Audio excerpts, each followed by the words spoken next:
Simultaneous up down काउन्टरमा चाहिँ के गरिएको छ भन्दाखेरि जस्तो क्यू बारलाई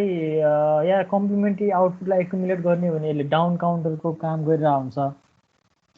र नन कम्प्लिमेन्ट्री आउटपुटलाई एकुमुलेट गर्ने हो भने यसले अप काउन्टरको काम गरिरहेको हुन्छ। यहाँ हेर त्यो भन्दा नि अब फर्स्टको पर्पसमा यो फ्लिपफ्लप टगल हुन्छ, यो फ्लिपफ्लप फर्स्टको फ्लिपफ्लप जुनै केसमा टगल हुन्छ, त्यो केसमा के भयो यो सबै इनिसियली 0 थियो भने 1 भयो, यो चाहिँ 1 भयो, सबै बाँकी सबै 0 भयो। त्यसैगरी यता इन्भर्टिङ आउटपुटमा हेर्ने भने यो सबै 0 हुँदाखेरि सबै आउटपुट 1 1 1 हुन्छ। यो सबै इनिसियली 0 थियो भने सबै आउटपुट 1 1 1 थियो र यो 1 बाट 0 मा चेन्ज भयो, किनभने यो 0 बाट 1 मा चेन्ज भएको छ भने चाहिँ यो 1 बाट 0 मा चेन्ज भयो। अनि यो चाहिँ चेन्ज भएन किनभने यो 1 बाट 0 मा चेन्ज भयो, अनि यो माथि 0 को 0 छ भन्नुको अर्थ यो 1 को 1 नै छ, माथि 0 को 0 छ भन्नुको अर्थ यो पनि 1 को 1 नै छ, माथि 0 नै छ भन्नुको अर्थ यो 1 1 नै छ। फेरि अर्को क्लक पल्समा के भयो त यो 1 0 मा चेन्ज हुनु पर्यो, यो 0 1 मा चेन्ज हुनु पर्यो, यो 0 छ। त्यो केसमा के भयो त यो 1 को 0 मा चेन्ज हुँदा यो 0 भएको हुनाले चाहिँ यो 1 भयो, यो 0 बाट 1 मा गयो, त्यही भएर यो चाहिँ 0 मा चेन्ज भयो। अनि यो 0 छ 1 को 1 1 को 1। अनि त्यो रिजल्टले हेर्दाखेरि के हुन्छ भन्दाखेरि अप र डाउनको केसमा जस्तो यो क्यू को केसमा र यो क्यू बारहरूको केसमा, क्यू को केसमा 0 0 0 0 छ भने क्यू बारहरू के हुने भयो त 1 1 1 1 हुने भयो। यो 0 0 0 1 छ भने यो 1 1 1 0 हुने भयो। अब यो 0 0 1 0 छ भने यो 1 1 0 1 हुने भयो हैन। अनि यो 0 0 1 1 छ भने यो 1 1 0 0 हुने भयो। अब यसलाई हेर्दाखेरि यो के भने यो 0 1 2 3 हुँदै बढिरहेको छ यसरी हैन। भने यो के भयो त यो 15 14 13 र 12 भयो, यो चाहिँ बढिरहेछ हैन। यसरी अप र डाउन काउन्टर चाहिँ कलेक्टिभली साइमल्टेनियसली एउटै काउन्टरबाट पोसिबल हुन्छ। यिनीहरूको आउटपुटलाई मात्रै कलेक्टिभली कुन आउटपुटलाई लिने भन्ने कुरा भयो। Up down counter synchronous up down काउन्टरको केसमा यही नै भयो। अब सरी असिन्क्रोनस केसमा, सिन्क्रोनसको केसमा चाहिँ के हुन्छ भने फेरि अब सिन्क्रोनस चाहिँ आज खै मैले पढाउँछु जस्तो लागेन। त्यो माथि एबिसिडी चाहिँ के गर्ने? अब यहाँ हेर त एबिसिडी भने चाहिँ फ्लिपफ्लपको आउटपुट भयो, जस्तो यो ए फ्लिपफ्लप भयो, यो बी भयो, सी फ्लिपफ्लप भयो। अनि यो ए को फ्लिपफ्लपको आउट भने ए भयो, बी को आउट भने बी भयो हैन, सी फ्लिपफ्लपको आउटपुट भने सी भयो, डी को आउटपुट भने डी भयो हैन। अनि यो जे र के छ नि दुईको, यो जे के सबैको हेर सबैको जे के एकै ठाउँ लगेर यसको जे यसको के पनि एकै ठाउँ लगेर सल्भ गरियो, यो बुझिसक्यो हैन। यसमा अब इनिशियली 0 0 0 हुन्छ, त्यसपछि सिधै 1 1 1 हुन्छ। त्यसपछि 1 1 1 हुन्छ। इनिशियली हामीले कुनै एउटा पोइन्टबाट एजिम गर्न सक्छौँ के, जस्तो अहिले हामीले 0 0 बाट एजिम गर्यौँ होला, इनिशियली 0 0 छ भन्ने एजिम गर्यौँ हैन। अनि 0 0 बाट घटेको भ्यालु चाहिँ 1 1 1 भयो,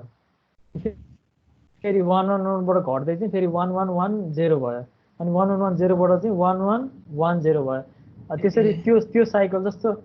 यो कन्सेप्ट चाहिँ के हो भन्दाखेरि जस्तो डाउन काउन्टरमा मैले एउटा फिगर हाल्नुपर्ने रहेछ यो केसमा, त्यो फिगर नहाल्नु नि कन्फ्युजनमा। अब यहाँ चाहिँ के हो भन्दाखेरि यो 0 0 बाट 0 1 मा गए जस्तै यो चाहिँ यसरी जान्छ कि, यो यता यसरी जानु पर्यो कि, बुझ्यो नि स्टेट डायग्राम बनाउने हो भने चाहिँ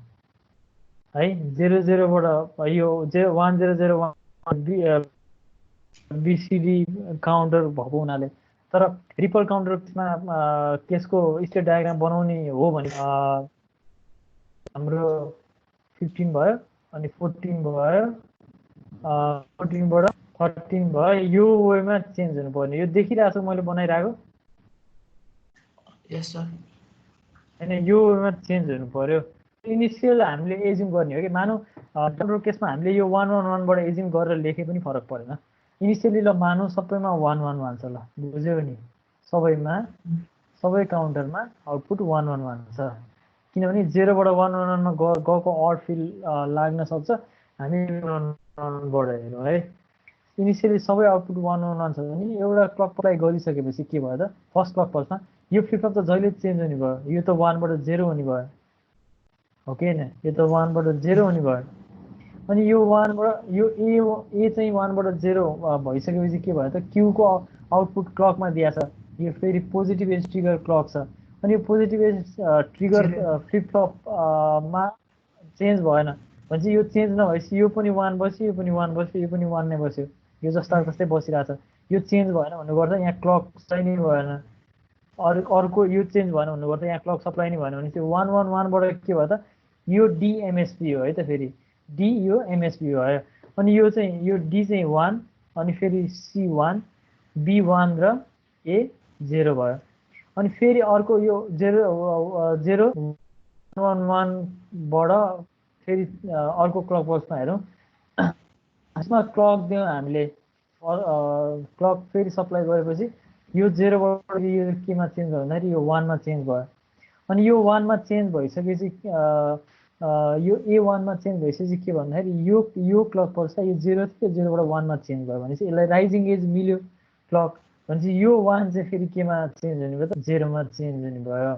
अनि यो 1 0 मा चेन्ज हुँदाखेरि यहाँ हेर्दा यो फेरि फलिङ एज भयो यो फलिङ एज भएको हुनाले यो फ्लिप फ्लप अपडेट गरेन